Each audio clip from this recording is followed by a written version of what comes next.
Está começando Na Montanha, o seu podcast.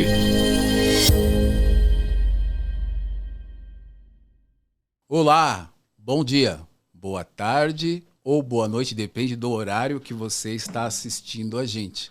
Esse é o Na Montanha, o seu podcast semanal. E eu sou o Ailton Zulu. Hoje eu estou recebendo aqui um dos grandes nomes do trail nacional. Um dos pioneiros, uma fera. Já ganhou tudo que vocês possam imaginar aí. Mas o grande legado dele não está somente em ser campeão, subir no pódio, e sim no que ele transformou a corrida de montanha. Ele é guarda-parque, pai de 3 filhos, casado com a Patrícia Querido. Ele é nativo de São José dos Campos, guia de ecoturismo em São Francisco de Xavier desde 1994. É atleta de trail run desde 2006. Ele foi campeão e recordista dos 80K da La Mission. Foi campeão da UD 160 km. Ele foi campeão do circuito longo da KTR em 2017. Ele foi vice-campeão do El Cruce em 2015. E aí, como ele não ficou feliz com o vice-campeonato, voltou em 2018 e foi campeão do El Cruce. Atleta de alma na montanha, montanha na alma, trabalhando como sócio ambiental na comunidade do bairro do Souza e São Francisco Xavier. Hoje ele é coordenador do Campo Escola Montanhismo.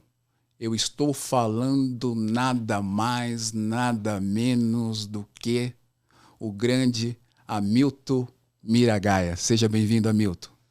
Obrigado, Zulu. Eu que agradeço aí. Obrigado pelas palavras e obrigado pelo carinho. Obrigado por ter convidado para o almoço, né? E estamos aqui para rever os amigos e abrir aquele belo bate-papo onde a gente tenta conectar as almas das pessoas. Legal, legal. Trazer você aqui hoje é uma grande alegria, né? Você saiu lá do bairro do Souza. Olha eu na montanha conseguindo fazer essa... Trazer a montanha. Trazer a montanha até aqui. Foi muito legal. Mais uma vez, obrigado por ter aceitado o convite. Você é uma grande referência para todos nós. Conversamos lá na pandemia, numa live, né? Foi muito bacana. Ali a gente estava todos enclausurados, sem poder sair, sem poder abraçar, sem poder fazer nada. E batemos um papo virtual ali e foi muito legal. Mas eu queria saber de você, Miragaia, como que surgiu esse contato, essa conexão com a montanha? Bom, a minha sintonia, né, com o trabalho de montanhismo, ele vem desde a década que você falou aí, da década de 90, né, que eu sou nativo de São José dos Campos, me mudei em São Francisco Xavier em 1992. Em 1994 eu montei uma empresa de ecoturismo, comecei a levar as pessoas para caminhar, fazer a travessia São Francisco Monte Verde, ver a Toca do Muriqui, comecei a trabalhar com a natureza. Esse foi o meu primeiro contato e que me deu o repertório hoje que eu tenho de conhecimento de trilha, né? Geralmente as pessoas saem da rua e vão para a montanha. Na verdade, eu já estava na montanha e a corrida foi lá e me encontrou. Eu falo que o caminho nosso foi diferente, né? E eu nunca gostei de competição, cara, assim, no começo das minhas aventuras, que eu achava que competir uma coisa meio que não é necessário. Eu era bem zen, gosto muito de natureza, né? E isso foi me proporcionando conhecer mais pessoas, até que um dia o desafio do Capri, que eu conversando com o pessoal aqui do Clube Alpino Paulista, os caras me falaram de corrida nas montanhas. Em 2006, um professor, que eu acho que vale até a pena a gente falar o nome dele, que essa pessoa, ele sim eu posso dizer que foi o pioneiro da corrida de montanha no Brasil, que é o Valdir Joel de Andrade. Hoje em dia, aquele desafio que tem em São Bento, Deus me livre, Na verdade, foi ele que começou esse desafio. Ele que foi, sei lá, o tutor do João, do Edmar. Ele foi a pessoa que me pediu para me fazer a inscrição do Celinho no El Cruce. Então, o Valdir Joel de Andrade hoje foi um professor de guarda-parque, é um engenheiro florestal, um cara que trequeava muito e maratonista de montanha. Ele me convidou para fazer o Desafrio em 2006, lá em Urubici. Daí lá eu fiz minha primeira corrida de montanha. Eu fiz 20 km subindo e ele fez 20 km descendo. E a partir daí eu tive gosto, comecei a ver que a corrida de montanha, eu prefiro falar corrida de trilhas, né? Porque não é todas as vezes que a gente consegue correr montanha, subir a montanha, né? Mesmo quando a gente corre em trilhas, que não exatamente é na montanha. Mas o trail running para mim começou a me desafiar nos tempos que eu tinha das trilhas. Se eu fazia um trekking em 4 horas para Monte Verde, eu queria abaixar o tempo, então eu ia correndo. E daí o esporte começou a surgir na minha vida e comecei a dar o valor necessário a essa modalidade dentro da natureza. E automaticamente tem as críticas das pessoas que mais um esporte dentro das trilhas, então eu tive que me aprofundar no trail running, me aprofundar nas questões de impacto ambiental das trilhas, para me ter coerência no que eu estava falando, e comecei a praticar. Peguei um circuito de corrida de montanha, aqui na época tinha corrida o circuito do Fábio, o Virgínio, que estava agora há pouco com a gente aqui, a gente foi amigo e adversário durante muitos anos. E isso foi crescendo dentro de mim e eu comecei a fazer todas as trilhas que a gente fazia caminhando, começamos a fazer correndo. E isso foi dando uma necessidade de conhecer outros lugares. E daí eu comecei a descobrir as outras provas e automaticamente eu acho que um dos grandes legados, eu acho que do Brasil, e foi o Banda do trail no Brasil, foi o KTR. Quando surgiu o KTR, começou a dar a premiação em dinheiro. Tani. O Tani. Então não tinha nenhuma empresa que fazia isso, daí o Tani veio, eu fiquei muito amigo dele, que nessa época a gente já tinha ido para o El Cruce e conheci ele lá na Patagônia, junto com a Cris Carvalho, que também eu acho que é um outro nome de peso, que a gente não tem como falar dela. Eu acho que foi a primeira pessoa que eu ouvi falar de El Cruce foi pela Cris. Núcleo Aventura. Núcleo Aventura. Ela foi, eu acho que a precursora mesmo do El Cruce no Brasil, né? Acho que ela correu o primeiro ou segunda edição, que foi em 2002. E ela foi a nossa madrinha do El Cruce em 2014, começo de 2015, quando eu fui com o Celinho lá pela primeira vez para a Patagônia. E daí de lá para cá eu vi que tinha tudo a ver o esporte, a modalidade trail running com o que eu já praticava, com o que eu já fazia como ofício, que era guia de montanha e guarda-parque. Então foi uma transição que foi quase um talento que estava guardado ali. Legal. Miragaia, eu já vou direto aqui para 2016. Você é a primeira geração da seleção brasileira de trail. Você imaginava isso? Teoricamente, quando eu comecei a praticar o esporte, eu tive contato, né, com o Cidinho Togumi, que foi uma pessoa que iniciou, foi a primeira pessoa que chamou a responsabilidade em levar uma seleção para fora do país. E quando ele assumiu essa responsabilidade, eu treinava com ele, né, de levar uma seleção para lá. A gente tinha poucos atletas no Brasil que corria acima de 80 quilômetros. Né? E mais ainda, atletas com bons resultados. Né? Tinha poucos atletas com bons resultados, acima de 80 quilômetros. A corrida lá em Penedos Gerês, que foi a primeira seleção em 2016, foi eu, o Chico, o Fantasma e o Ivan. Eram os 4 masculinos que representou essa primeira seleção. Eu não imaginava que ia ser tão rápido. Eu não imaginava que essa conversa que foi em 2013, 2014, logo na sequência, depois de 2015, 2016, a gente já embarcaria para fazer a primeira ultramaratona em Penedos de Gerês, valendo mesmo pelo Brasil, né? Quando eu voltei em 2016 de Portugal, numa resenha lá junto com o Chico e com o Togumi, eu falei para eles, a gente devagando ali, quando será que a gente vai ter algum brasileiro entre os 10 primeiros do mundo. A gente tinha ficado em 15º, 16º. Nem o Sidney, e nem o Chico, e nem o Ivan, nem o Fantasma, ninguém que estava ali, talvez não teria a mesma oportunidade que eu tinha na minha mão. Porque eu tinha uma escola de montanhismo na minha mão. Eu tinha ali 20 moleques ali, zica, louco para ganhar de mim.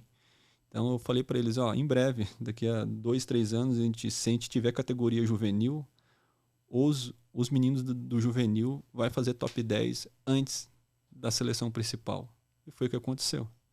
O ano passado, o Aislan e a Camila fizeram 7º no Mundial na Itália. Então isso foi muito pouco tempo. Então, assim, muito pouco tempo a transição foi crescendo, e eu acho que fez isso crescer foi as pessoas que encurtaram o caminho, né? As pessoas que, igual a gente conversando agora há pouco com o Zé, foi esse legado, né? Esse conhecimento que a gente aprendeu, a gente não morreu com ele, a gente não enterrou esse conhecimento. Eu cheguei de Portugal já com a vontade na minha casa de fazer um campeonato no meu bairro. Daí, em 2017 eu comecei a fazer o desafio Pedra do On. Esse ano a gente fez o 6º desafio.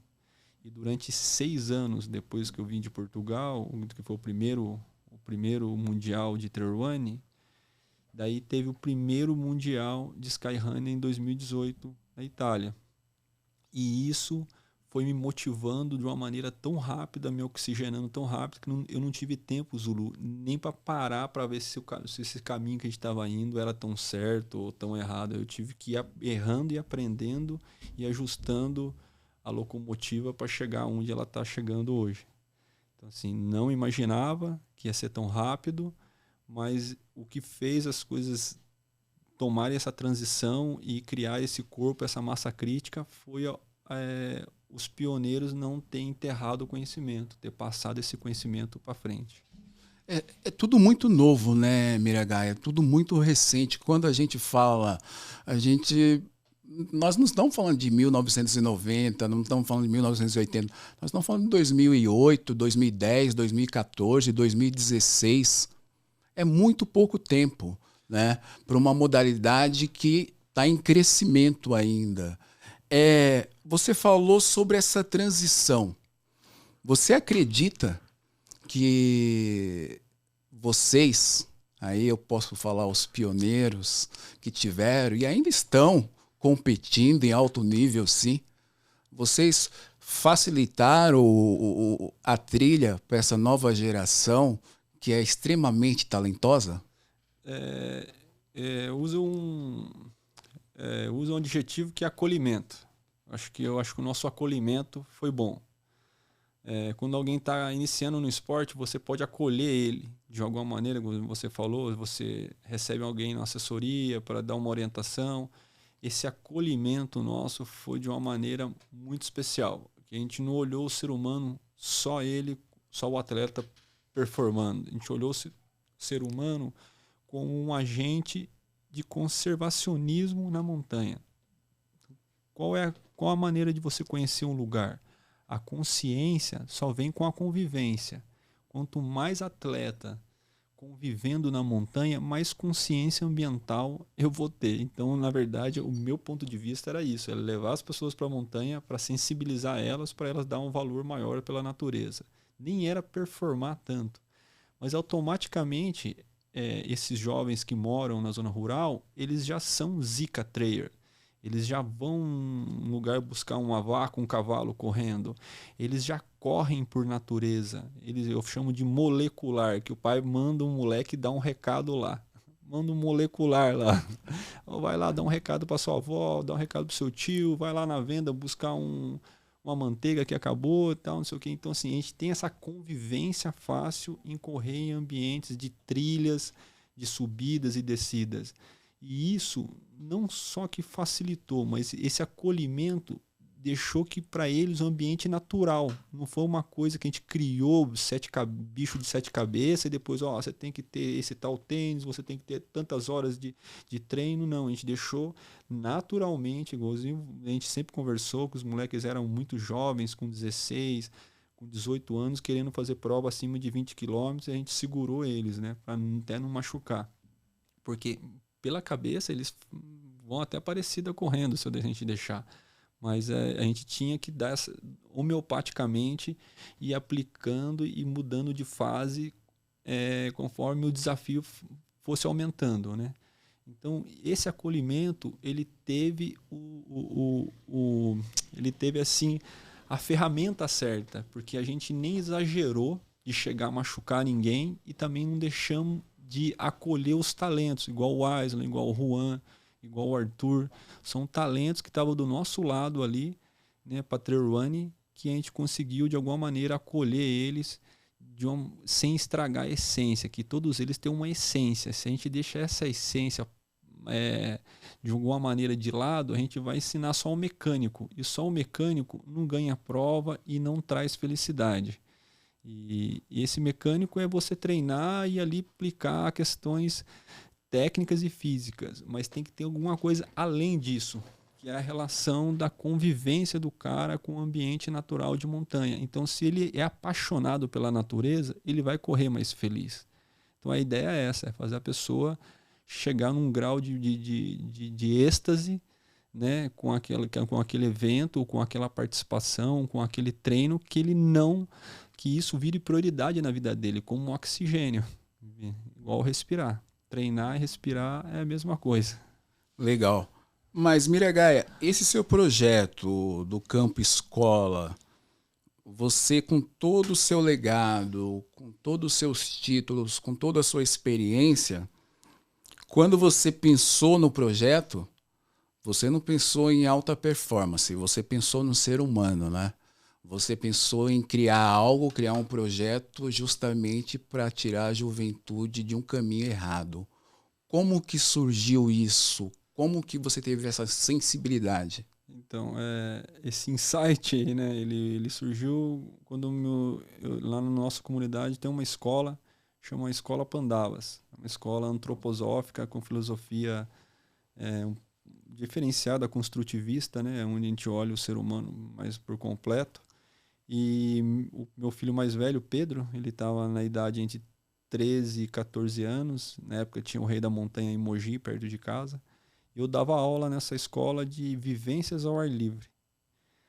E nessa aula, uma vez ou duas vezes por semana, acho que era 2 vezes por semana, eu levava eles para fazer trilha, caminhar. Só que todas as vezes volta da trilha, eles voltavam correndo. Né? E a maioria desses moleques eram os que davam mais problema na escola. Daí eu falei, pô, esses caras têm um talento aí, temos que direcionar. E um belo dia, eu fui na prefeitura, eu não dava para levar, na época eram 13 moleques, não dava para levar todo mundo no meu carro, mas eu pedi um carro na prefeitura, lá, uma van lá, eles me arrumaram. Eu levei todo mundo lá pro Rei da Montanha, que era uma corrida só de estrada de terra, ali do Mogi das Cruzes, né, do Gustavo. E eles foram bem acolhidos, todo mundo adorou ele, aquele monte de moleque correndo, né, e ganhando, fazendo pódio, né, tal. Só que dentro desse jogo tudo, eu tive que negociar com eles. Só vai correr comigo quem estiver desenvolvendo um trabalho na escola legal, quem tiver comprometido com as provas, quem tiver um respeito aqui dentro da comunidade, vai viajar. Então, todo mês tinha uma viagem para alguma cidade diferente. E todo jovem de interior gosta de abrir os horizontes, sair além dos horizontes dele. Então, foi uma ferramenta que eu utilizei. As viagens para a corrida só ia quem tivesse boas condutas dentro da comunidade. E daí eu tive o prazer de ter vários apoios, né, Gozinho? Eu tenho amigos que moram na mesma comunidade do que eu, que torcem por o mesmo projeto que a gente tem como em comum, que é ter um bem-estar para os nossos jovens e nossas crianças. Daí tem amigos lá, não vou citar nomes, que talvez não seja não é o momento, mas pessoas que me ajudam assim tanto viabilizar uma passagem, uma alimentação para esses jovens.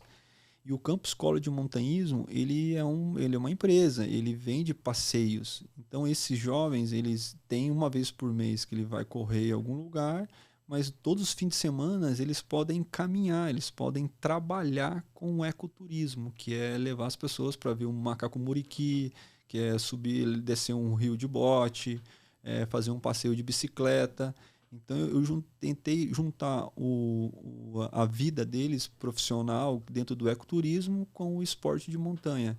E isso começou a criar um caldo, e daí foi surgindo as ferinhas, né? Foi aparecendo aí o Juan, o Aislan, o Rudney, foi surgindo os personagens da Mantiqueira. Mesmo diante de todas as dificuldades encontradas pelo caminho, você nunca pensou em desistir? Never give up, né? Não desista nunca, né? É um lema lá, é um hashtag lá do Kailash, né? Eu acho que eu nunca pensei em desistir por 2 motivos. Um, porque o exemplo que eu tenho que dar primeiro para os meus filhos ali, né? Você classificar para o Mundial é uma coisa, você comprar a passagem e ter o tempo e o dinheiro para ir para o Mundial é outro. Então são 2 guerras. Um é treinar e conseguir primeiro a vaga, e outra é você conseguir o dinheiro para ir disputar o Mundial. Então a gente tinha 2 projetos. O primeiro era performar e o segundo era a grana. E isso sempre foi uma dificuldade, sempre foi a nível de Brasil, né? Mas ao longo desse tempo, né, desses 10, 12 anos, na montanha a gente fez um link de pessoas que realmente torcem pelo segmento, que torcem pelo meio trail running, corrida de montanha, né? E essas pessoas, elas se juntaram num network, né? São os donos de marca, igual o Tani, que investiu muito na primeira seleção, uniforme, seguro, né? Amigos mesmo, né? Da minha comunidade, a Livraria da Vila, né? O Samuca, meu parceiro, sempre ajudou financeiramente, alguém que não tinha condição de pagar passagem. E fora isso, tem a família. A minha família nunca deixou de acreditar que o esporte traz para dentro do nosso ambiente, da nossa casa e do nosso sítio, da nossa empresa, ele traz uma qualidade de vida, um bem-estar, né? Uma caminhada, corrida. E isso era o maior oxigênio. O legado nosso é a saúde, em primeiro lugar. O maior seguro-saúde é ter a saúde. Então, você treinar e trabalhar todos os dias, você já está na frente porque você está tendo a saúde. E o desistir, ele veio em momentos muito, muito, muito, muito pequenos. Foi alguns momentos onde você tem uma transição entre uma temporada e outra. Daí você trabalha firme a questão dos objetivos do evento, para criar uma massa crítica de pessoas que estão do seu lado, que vão lutar junto, né, que vão ajudar a levantar a parte financeira. E o importante disso, você tem que ter uma filosofia, você tem que ter um sentido para a vida. O meu sentido é todos os finais de semana estar na montanha com pessoas diferentes, com meus amigos, né, e criar disso tudo um conceito profissional, que montanhismo é uma profissão. Legal. No final sempre deu certo, né? Sempre deu certo, mas com bastante persistência. A fé nunca pode deixar de lado. Porque eu imagino, Miragaia, a dificuldade de um par de tênis, de uma mochila, de um suplemento, né, de tudo ali. É bem difícil, principalmente quando você tem vários jovens ali, né? Uma coisa é conseguir para 1, para 2, mas quando você tem 5, 8, 10, né? E você falou que em vários momentos pedir carona para ir para uma prova, a dificuldade. E uma das perguntas que eu mais fiz aqui, né? E eu complemento essa pergunta agora da seguinte forma. Você considera a corrida de montanha, o trail running, um esporte democrático? E se você considera ele democrático, nós vamos conseguir popularizar ele? Eu sempre achei que foi democrático. Eu sou da opinião que é o esporte mais democrático. Você pode correr até sem tênis, pode correr até descalço. Você não precisa ir lá correr no dia da competição. Você pode ir lá correr de segunda a sexta, se você quer praticar o esporte. Quantas vezes eu estava com 10, 13 alunos, eu ganhava 4 cortesia. E os outros não tinham condição de pagar. Então ia esses 4 aqui que ganharam a cortesia, que ganharam um cupom de 50%, corria a prova, E os outros 4 que não foram, os outros 6 que não foram, vão treinar em alguma montanha que tenha dentro do bairro. E eu acho que é uma que eu nunca vi como não fosse democrático. Lógico que existe um investimento nas provas mais caras, mais inóspitas, mas hoje eu tive o prazer de organizar algumas provas e tem uma prova tradicional que eu organizo todo ano no meu bairro. Hoje eu vejo um pouco o lado do organizador. Não tem como deixar de cobrar, porque você tem toda uma estrutura que se acontece da pessoa se machucar dentro da floresta, você tem que acionar toda essa estrutura, mesmo que você use ou não use ela está ali disponível para o atleta. As pessoas muito falam, não é democrático. Não é democrático que você já quer começar correndo um El Cruce, que vai pagar $600, vai querer começar correndo um Mont Blanc, você quer começar correndo um La Mission. Daí, realmente, para você chegar lá na ponta, você vai ter que começar primeiro correndo provas de R$200, R$250, provas de 12 quilômetros, 15 quilômetros, para você criar o seu condicionamento. Conforme o seu condicionamento for criando, você vai criar suas próprias condições. Você vai se privar de algumas coisas. Se você comia 3 churrascos por mês, vai comer um só e economizar dinheiro de 2 para você ir para uma prova. Isso é uma questão de prioridade. Na minha vida, eu sempre dei prioridade para isso. Para um equipamento bom, para um relógio bom. Então, isso é uma questão de valores. Então, eu crio primeiro, antes de criar acesso às provas, eu crio primeiro a filosofia no meu bairro. Independente das competições, vamos continuar treinando junto. Então, eu acho um esporte democrático, porque para andar de bicicleta, o cara já tem que comprar uma bicicleta. Um skate, o cara tem que comprar um skate. E corrida, você pode correr descalço, cara. Eu já corri descalço, conheço um monte de gente que já correu descalço. Então, assim, não importa, eu acho, para mim, o esporte mais democrático e mais fantástico na forma de transformação pessoal é o trail running, a corrida de montanha. Meu amigo Vitor, nosso amigo Vitor de Ilha Bela, adora correr descalço. Né? Vitor Carrara. Vitor Carrara, adora correr descalço. Sandália. Sandália. Conheci ele numa prova assim. Conheci ele na prova de São Francisco Xavier, no desafio. Da Serra. Desafio da Serra lá. E eu olhei e falei, meu, que cara maluco, né? Porque a gente está industrializado, né? A gente está acostumado na cidade. E é um grande amigo até hoje. Uma hora tem que trazer ele aqui. Eu já convidei. Ele falou que a gente precisa acertar essa agenda e eu vou acertar essa agenda com ele, que ele é um cara muito bacana, um profissional da área. Excepcional. Miragaia, de 2006 para 2023, o que mudou no trail? Foram 7 anos onde eu posso te falar que a gente lapidou o trail running e a gente fez o parto do Skyrunner. Porque não existe uma coisa sem outra. Podem falar o que for, mas o parto do Skyrunner foi dentro do trail running. Não existe uma coisa sem outra.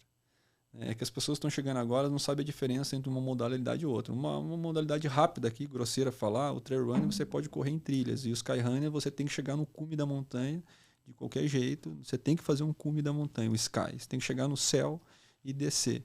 E o trail running, exatamente, você não precisava exatamente chegar no cume da montanha. Você pode correr em torno da montanha, você pode correr em trilhas na praia, que não é montanha, pode correr em trilhas no parque, onde não é montanha. Então, isso é o trail. E daí, de 2016 agora, 2023, isso veio lapidando, veio surgindo um novo adepto a essa modalidade, que são o que fez a criar corpo, que são as pessoas que utilizou da modalidade como terapia. É esse que fez mais crescer o esporte. Hoje em dia eu me considero poucas pessoas na elite mesmo, de verdade, poucas pessoas na elite, uma grande parte das pessoas se preparando, né? E eu falo que os turistas, as pessoas que estão chegando agora, que vai entrar numa prova para fazer um combo, conhecer a Serra Fina. Se o tempo limite é 24 horas, o cara vai chegar ali próximo, o tempo limite, vai para conhecer a Serra Fina, vai fazer um passeio. Essas pessoas ajudam a sustentar o mercado, porque ela poderia estar pagando para uma agência fazer um passeio, mas ela vai lá e se inscreve numa prova para conhecer a Serra Fina. E esse cara ajuda a pagar a conta final ali do organizador e do cara da performance que vai ter o apoio. Então, hoje em dia, já tem essa pessoa. Era muito poucas pessoas que pagavam inscrições acima de R$ 500. Hoje o número cresceu muito mais das pessoas que pagam a inscrição acima de R$ 500.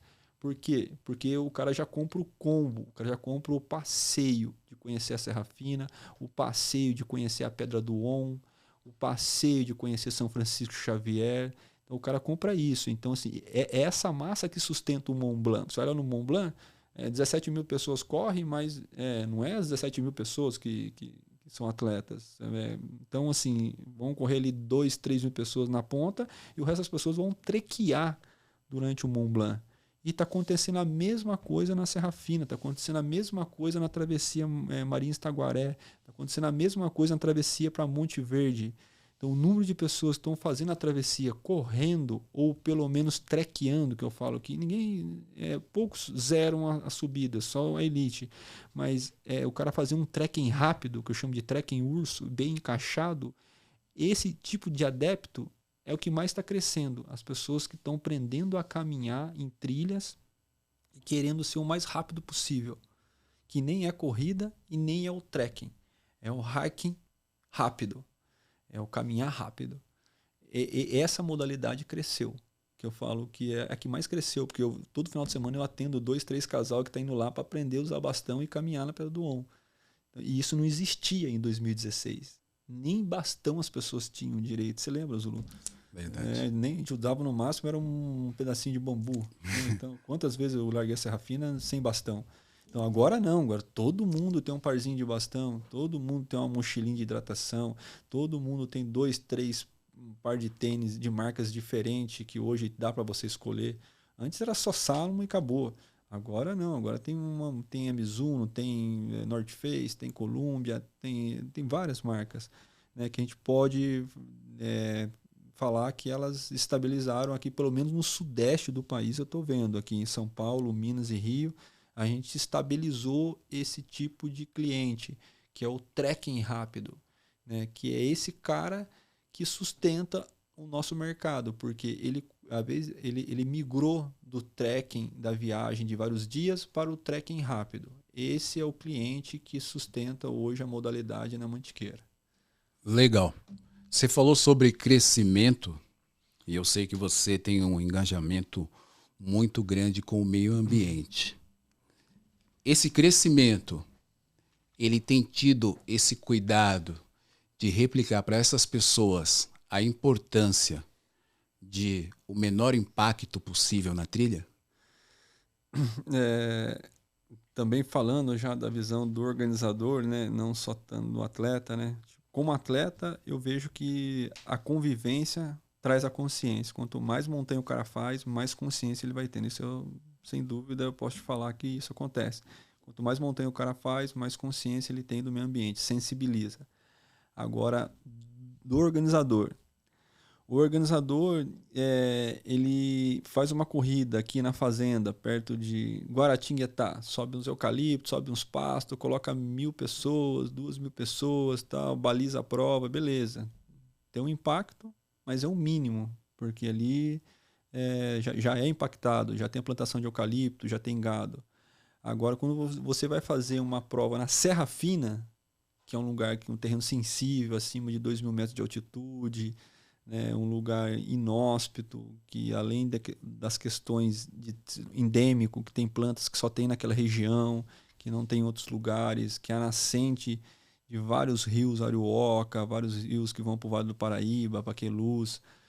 A Serra Fina já é um evento que não pode ser feito no verão. É proibido ser feito. Ela nem pode caminhar lá no verão. Hoje em dia está bem claro isso lá na Serra Fina.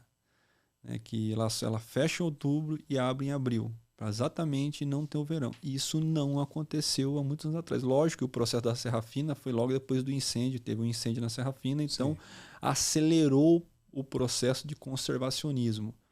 Mas eu posso falar a mesma coisa em relação ali na minha região, de São Bento, Sapucaí, Monteiro Lobato, por exemplo. São Bento, por exemplo, que teve agora o Indomit. Só foi realizado nessa época, que era um final de verão, começo de outono, porque a prova ela é feita 70% em estrada de terra e pasto, que se ela foi ser feito dentro do MONA, dentro do lugar preservado, ela não poderia ser feito. Não daria. Não daria para ser feito. Você a travessia São Francisco Monte Verde, o desafio da serra, ele não pode ser feito no verão. Ele tem que ser entre o inverno e a primavera, no máximo ali no início da primavera. Então, assim, a consciência ambiental, mesmo que os organizadores não tenham tanta consciência, a filosofia e os próprios atletas, eles vão exigir uma qualidade e um nível de consciência ambiental daquele organizador. Legal, isso é verdade. Essa sensibilidade, né, da gente passar e eu passo por várias trilhas e não é nenhuma crítica às outras modalidades, tá, Miragaia? E quem está assistindo a gente. Mas o fato do cara achar que ele pode comprar uma moto, ir lá para a trilha, fazer o que ele quiser, um Jeep, fazer o que ele quiser e não pensar no impacto que ele está causando naquele lugar, é porque ele está pensando só naquele momento. Sim. Ele não está pensando como você pensa que o seu filho vai querer usar a trilha daqui 10, 15 anos. Né? Então, acho que cada vez mais a gente precisa ter essa conscientização, essa sensibilidade, essa preocupação e replicar essa informação. Né? Porque você percebe a trilha limpa. Lógico, é o natural. Mas se estiver cheio de sujeira, você vai falar, o que aconteceu aqui? Porque existem pessoas que ainda, culturalmente, não entendem que ali não vai passar ninguém recolhendo aquilo. É lógico que existe voluntários que vão lá, pegam os lixos. Né? A gente tem um grande exemplo do Everest. Sim. Quantas toneladas Lixo, por ano? Então, paga-se milhares de dólares para subir uma montanha, mas a consciência ambiental fica de lado. Miragaia, você tem ali no bairro dos Sousas um celeiro de talentos. Né? O seu maior legado e a sua maior vitória são esses meninos? Eu não posso colocar toda essa carga de legado ou vitórias ou conquista em cima deles, mas assim, eu acho que uma boa parte da filosofia que eu gostaria de passar, né, dentro da nossa metodologia do Campo Escola de Montanhismo, que é consciência pela convivência, né, de conviver com as pessoas e criar consciência daquilo tudo que a gente está tendo contato. O maior legado foi as pessoas